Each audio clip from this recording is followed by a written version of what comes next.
This is the DCcar decoder developed by Klaus Ilchmann.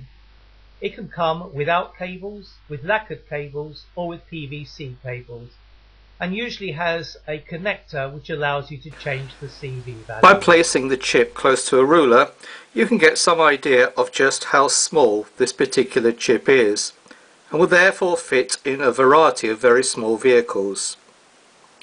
When ordering the chip, you also usually get two cabled LEDs, one of which is the infrared transmitter LED and the other which is the receiver.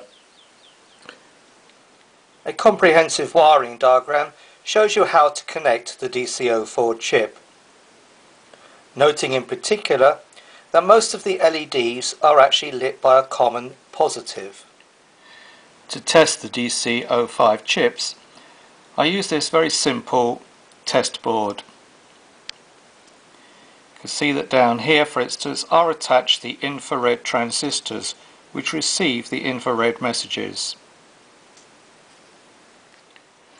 Just connecting 4 basic connections from the chip will allow you to test it to see that it's actually functioning.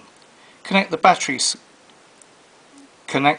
supply, the positive and the negative, the 4.2 voltage output which goes here, and the LED, the infrared LED, which is here represented by a white LED.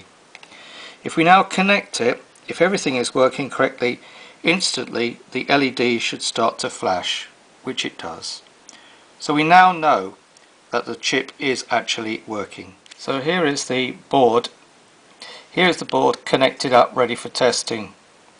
So we have here the infrared LED, here the rear lights, the brake lights, the headlights, the left indicator, the right indicator, and this is the positive common.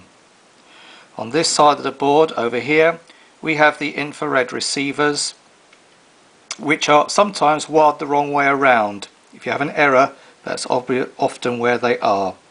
And of course a 3-volt feed for the purposes of testing. Now we're ready to test it.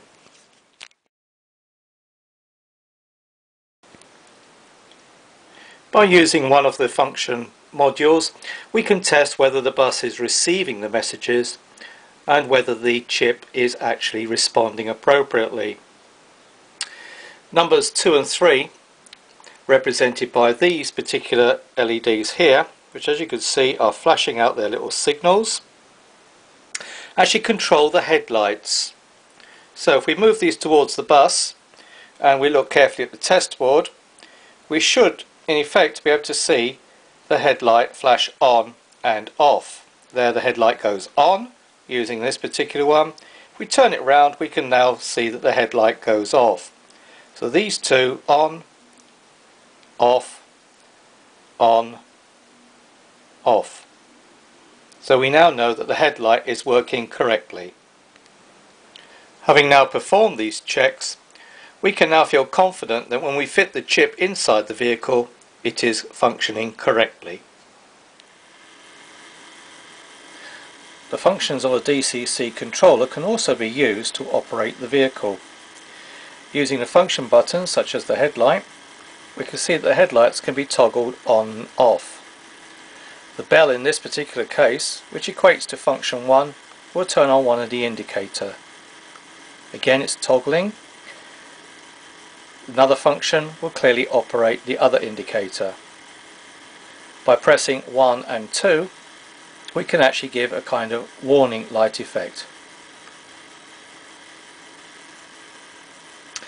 By pressing function 5, on this particular vehicle, we can also operate the blue flashing lights.